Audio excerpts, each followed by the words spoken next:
The following is a conversation between Kate Roberts, co-founder of the Maverick Collective, and Denver Frederick, host of The Business of Giving on AM 970 The Answer in New York City. With a constant barrage of messages, tweets, ads, Facebook posts, and all the rest, it is extremely difficult for any new initiative to break through and capture people's attention. But then along comes the Maverick Collective, which has quickly become a hot topic in the world of philanthropy and beyond. So it's a great pleasure to have with us this evening its co-founder, Kate Roberts. Good evening, Kate, and welcome to The Business of Giving. Good evening. It's great to be here. The Maverick Collective, which is still quite young, has really captured many people's imagination. What is it, and where did the spark of this idea come from? The spark of it came really by being so impressed with watching philanthropists such as Melinda Gates, who's our co-chair, really come to the realization that she's leaving so many of her own resources on the table by not using her voice and her smarts as well as her money to create social change. So I was really inspired by her journey, and as well as her foundation and the great work that she was doing at the foundation, she then started to mobilize billions of dollars for the issue of family planning. So that really led us to believe that there is an incredible platform for other like-minded, bold women who really do want to use their skills, their resources, and their voice to create change, rather than just write a check, go beyond the check, really get involved, and amplify your impact as a philanthropist. And then, of course, the Sustainable Development Goals were announced. Very aggressive goals. Right. And, you know, at the heart of all philanthropy, like wealth creation, is all about impact. And if we're going to achieve these goals, we need to take an approach where everybody is engaged. Philanthropy, philanthropists, NGOs, governments, the private sector, the public sector, effectively working together to achieve these goals. And you have another co-chair as well, correct? We do. The Crown Princess of Norway, Mette-Marit. She's actually the co-founder with me. Yeah.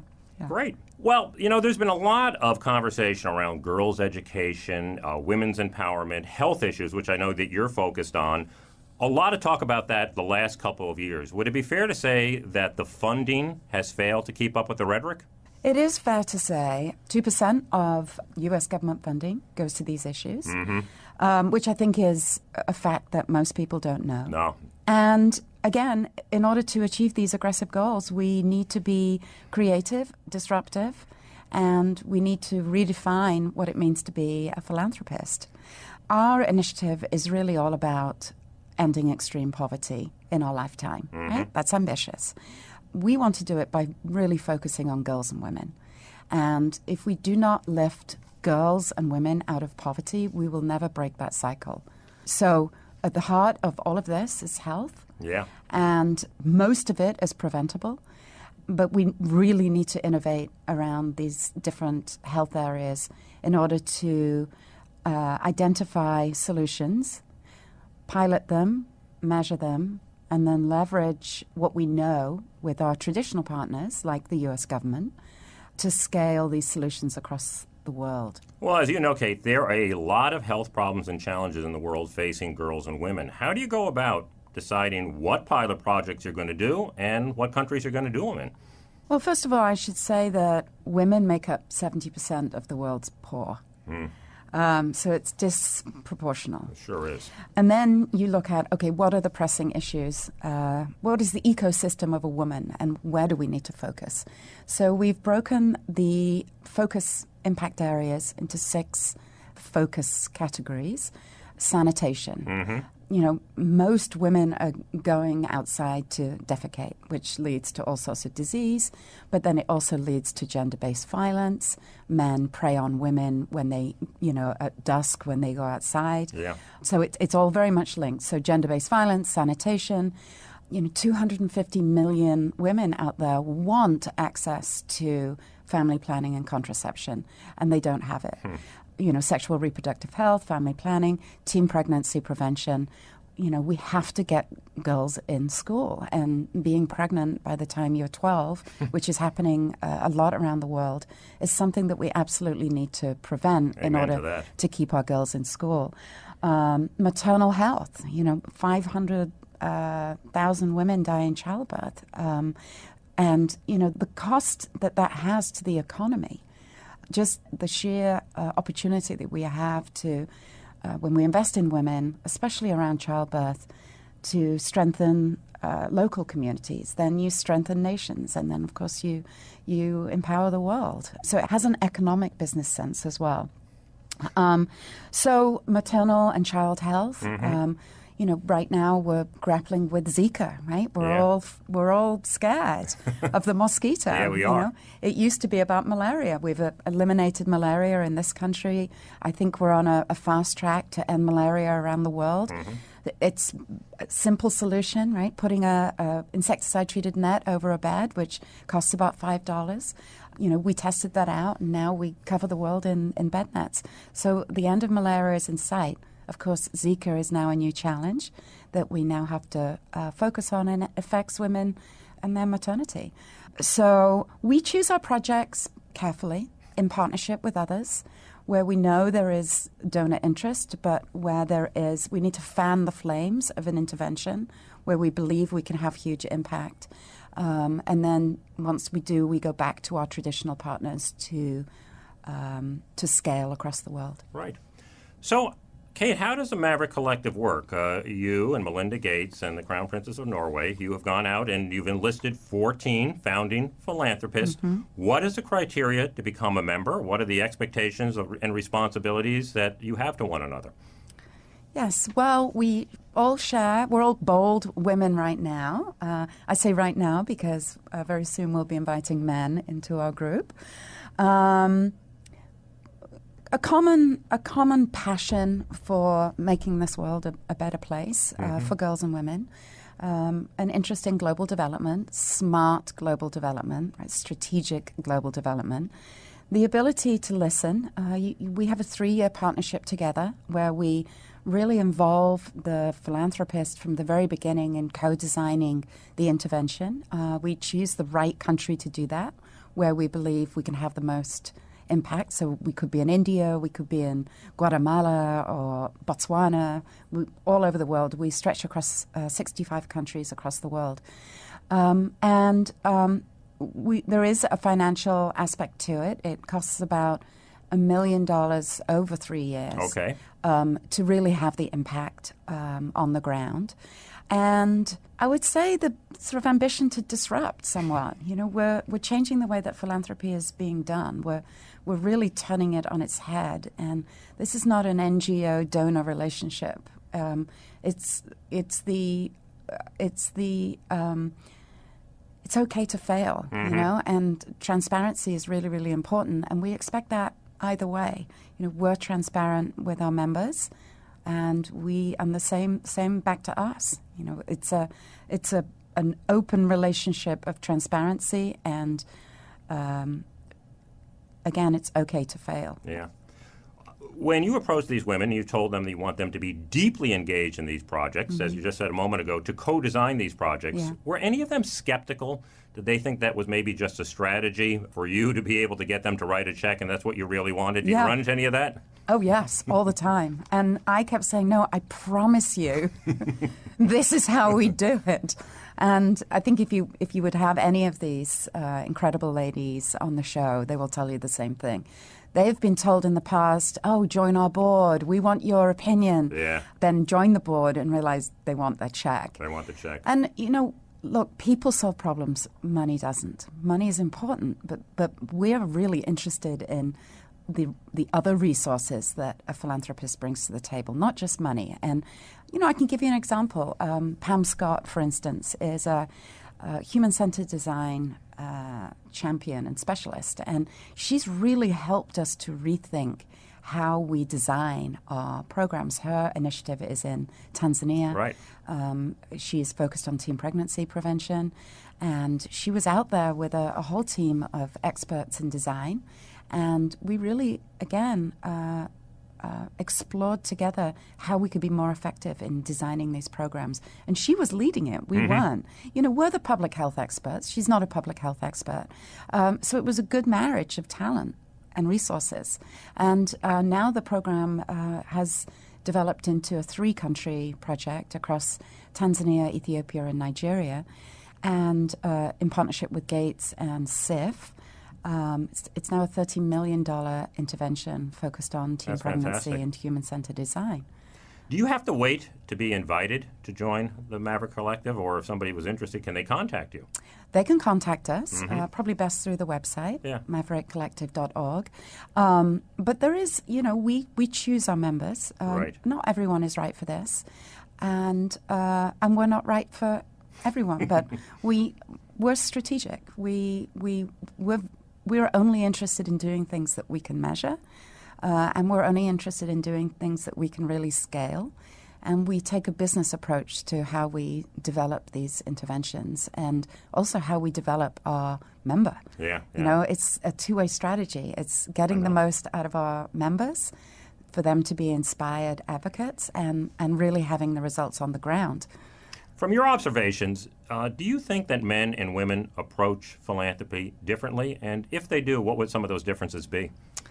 That is such a great question. Well, I've mostly, up until now, only worked with women.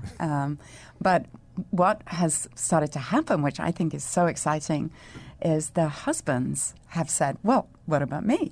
What can I bring to the table?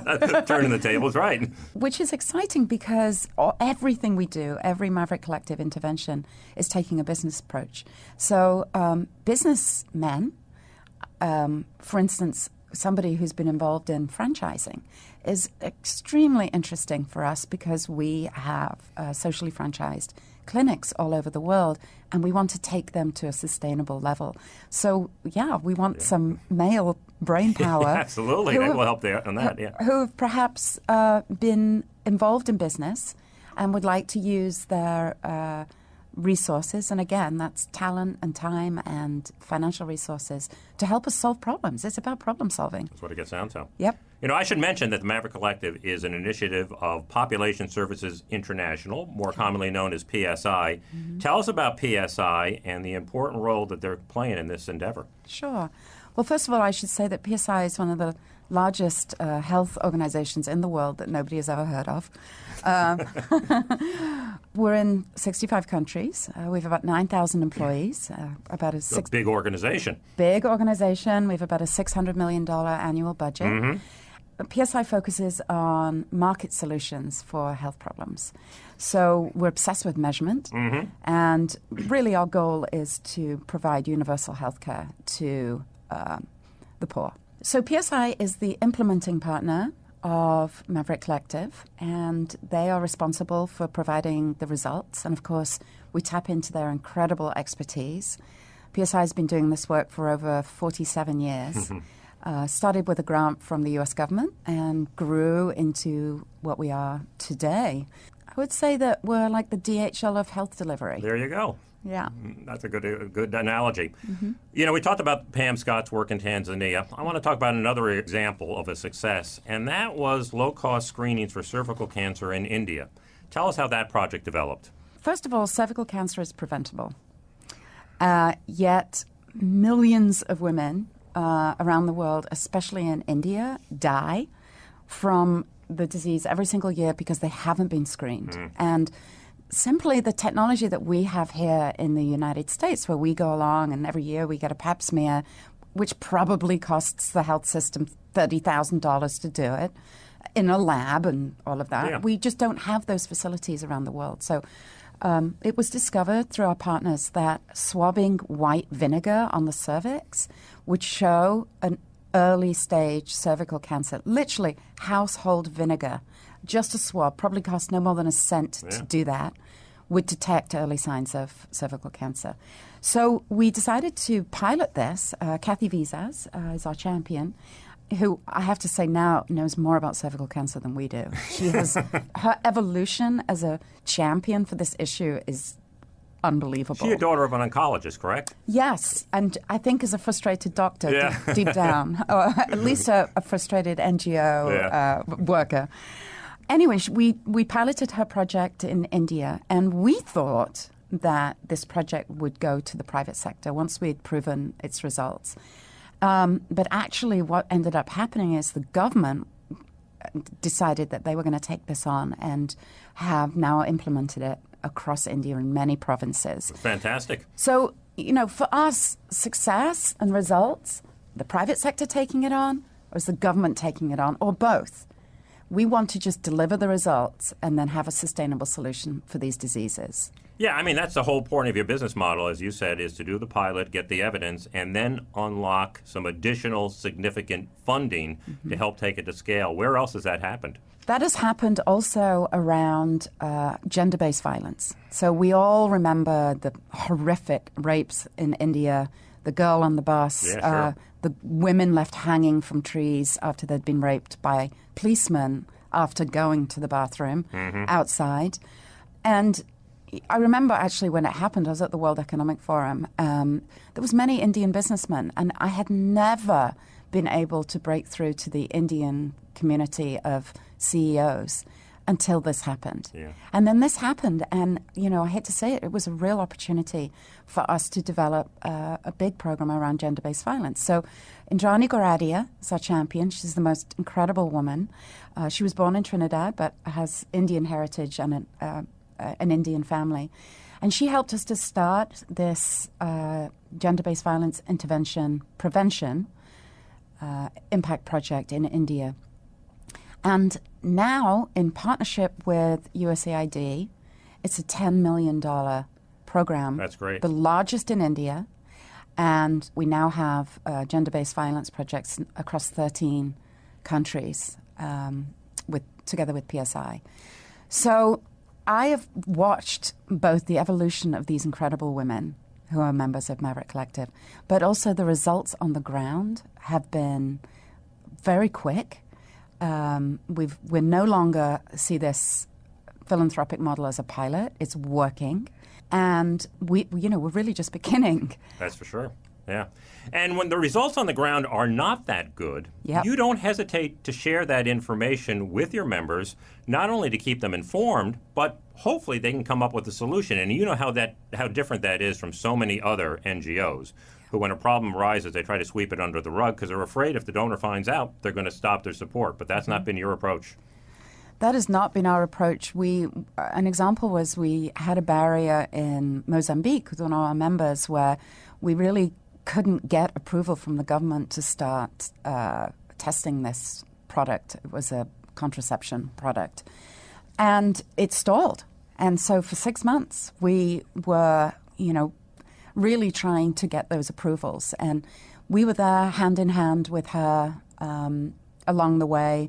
She understood. She took time to really understand the problem and used her time effectively. And together we solved the problem. But, I have to say that there's another really great example of big picture problem solving, which, male circumcision, right? This is an icky subject, but we had found out a number of years ago that by circumcising African men would be an incredible HIV prevention tool. But none of our partners and none of our donors thought that we would be able to get adult African men into a clinic to be circumcised.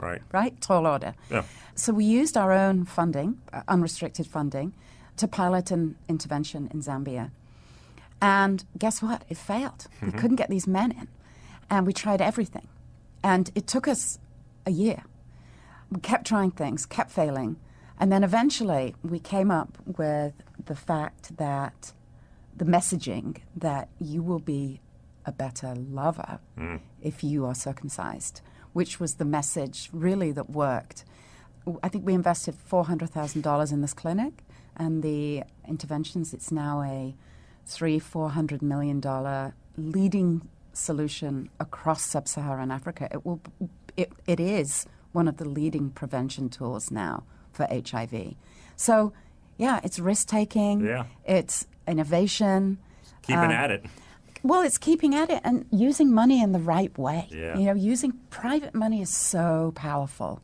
at the beginning stages of solving these problems. But yes, you can fail, and then you have to change course, and you'll get there in the end. But That's right. That's what being an entrepreneur, a social entrepreneur, is all about. Fail fast and iterate and keep on doing it until it begins to work. Yeah. Another thing you ask of your members is to become advocates Yes. for the issues that they have chosen, to spread that message of what needs to be done. And you just don't send them out there to do that. You help prepare them. What do you do in this Yes. regard? We do intense media training. We help our members to write effective op-eds. We come up with a whole communication strategy based on who that member is. For instance, Indrani Goradia, who, she's in her third year now of doing this, has done TED Talks. She's testified before the United Nations. She's worked all over the world with our own employees within PSI to train them to be better advocates. So, we have a full communication strategy. We choose the best conferences. The philanthropist is never to be seen at a conference, right? It's public health specialists. It's the same old, same old. Same old is right. Same old, same old. Where is that empowered philanthropist who's learned by doing? And so we're going to shake that up. That's great. We're missing so much opportunity by not focusing on philanthropists and their smarts. Yeah, absolutely. It'd be nice to have a different point of view at some of these conferences, that's for sure. You've launched some really significant and successful projects. You're in about 14 countries, and we talked about, HIV prevention and maternal and child health and gender-based violence. Are you thinking of any additional programs or projects, and maybe in some countries that you haven't gone to yet, that you're seeking funding for?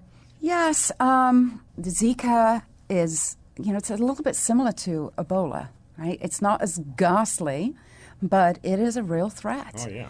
So we're really looking at how we can prevent women, especially, from contracting Zika by helping them to avoid an unintended pregnancy and make sure that they're safe and healthy. It's a real public health challenge that puts expectant mothers and their babies at huge risk. So there's no vaccine. Prevention is where it's at right now, and we really need to focus. So that's one area. We are looking at systems of approach to improve maternal nutrition and infant health. Better nutrition for mothers and their newborn babies has huge potential to end needless deaths in pregnancy. And really making sure that women have access to the contraception that they need, and really delaying that first sexual experience for as long as we possibly can. 12-year-old girls should not be married with 3 children. Oh, no. And, that causes so many complications. It prevents them from going to school. Yeah. And then, of And course... the cycle continues when that happens. You got to break that cycle. Exactly. It's about looking at their ecosystem and really, for all of us who have daughters, I have a little girl. So many of our members have children. We're also involving them together with their parents in this. So one of our members has a 16-year-old girl and, is taking her to Mozambique to engage together. And we want to make this world a better place for our children. Yeah. And so, yes, cervical cancer, which we've already talked about. And again, I really want to stress how important the private sector is. And really anyone who wants to apply their smarts to finding business solutions together with us, with a focus on markets and financing. We have health insurance, right? That's something that we're looking to introduce to some of these developing markets, and financing health with through a sustainable lens.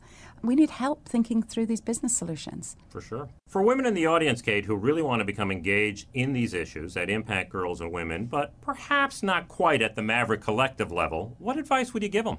Well, my advice always is learn, find your passion. First of all, understand what your passion is. And, there is ways of becoming involved in Maverick, also through giving circles. So if you wanted to bring a circle of women and men together, that you can get behind a project together, that would be a great way of engaging. You could also go to psi.org and make a smaller donation if you believe in the mission. We apply the funding to all of these areas, and of course unrestricted funding is so important. It sure is. People just, they get worried about funding the light bulbs and, the infrastructure, but capacity, just investing in a person who's going to do this work, a person like me, invest in a person. I think that's one of the best things that Bill and Melinda Gates have done with their foundation. They invested in me to do this. And funding a person, yes, you might not be building an orphanage and putting your name on it, but you will have incredible effect by investing in people that you believe in. And I think that message is finally getting out. Darren Walker of the Ford Foundation was on, and he talked about how they're increasing their unrestricted support to these organizations, because that's the kind of support these NGOs can leverage. Yep. And you really can't leverage something that goes directly to a program. The dollar is the dollar, but when you invest in the capacity of the organization, it has a multiplier effect. Exactly. I'm glad you're getting that message out. It's so important. Let me close on this. One of the grand ambitions of the Maverick Collective, beyond the life-changing work that you're doing to help these girls, is to redefine what it means to be a philanthropist. And you've touched on that a little bit.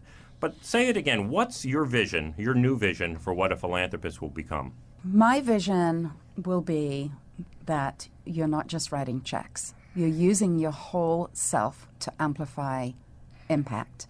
As in, when we have inspired, informed philanthropists, they will also inspire other NGOs, they will inspire governments, they will inspire politics, and they will also inspire on to other like-minded philanthropists. And, if we want to achieve these goals, these extremely aggressive sustainable development goals, in the time frame that we've got, right? I mean, I want to see the end to these diseases in my lifetime. I'm impatient. Good. Our members are impatient. And it's really going to take a whole movement of inspired advocates to do that. And by the end of this journey with us, the 3 years that it really takes to implement a solution, they will have gone through the entire process with us and really had a crash course in global development. I mean, this is a real opportunity to learn about the issues. And our hope is that they then inspire 10 other people. Yeah. And that is what is going to move the needle on these issues. It's going to take all of us. Maverick is an important name because it takes an entrepreneur, and Collective is an important addition to that because it's a collective of maverick, like-minded, bold entrepreneurs who want to see change. Well, Kate Roberts, the co-founder of the Maverick Collective, I want to thank you for being on the show this evening.